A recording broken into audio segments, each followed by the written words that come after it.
Congress BJP ಮಧ್ಯೆ protest politics. ಕೈಗೆ ನರೇಗಾ ಅಸ್ತ್ರ, ಬಿಜೆಪಿಗೆ ಕಾನೂನು ಸುವ್ಯವಸ್ಥೆ ಪ್ರತ್ಯಾಸ್ತ್ರ. ಫ್ರೀಡಂ ಪಾರ್ಕ್, ವಿಧಾನಸೌಧ ಬಳಿ ಧರಣಿ. ಧಮ್ಕಿ ಲೀಡರ್ ರಾಜೀವ್ ಗೌಡಗೆ ಕ್ಲಾಸ್. ಪೊಲೀಸ್ ಗೆಸ್ಟ್ ಹೌಸ್ನಲ್ಲಿ ರಾಜೀವ್ ಗೌಪ್ಯ ವಿಚಾರಣೆ.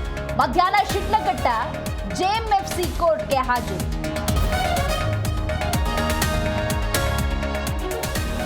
ಬೀದಿಗೆ ಬಿದ್ದ ನಟಿಯ ಕೌಟುಂಬಿಕ ಕಲಹ.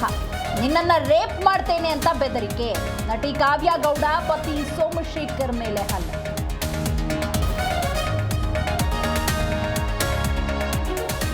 ಟಾಚಿ ಸಿಬ್ಬಂದಿಯಿಂದ ಮಹಾದೋಖ.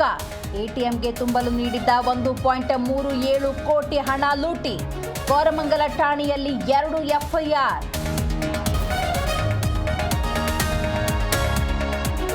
ರೈತರ ಮಕ್ಕಳಿಗೆ ಹೆಣ್ಣು ಸಿಗಲೆಂದು ಪಾದಯಾತ್ರೆ. ಮಳವಳ್ಳಿ ಯುವಕರಿಂದ ಮಲೆ ಮಹದೇಶ್ವರ ಬೆಟ್ಟಕ್ಕೆ ಕಾಲ್ನಡಿಗೆ. ಮದುವೆ ಭಾಗ್ಯ ಕರುಣಿಸುವಂತೆ ಪೂಜೆ.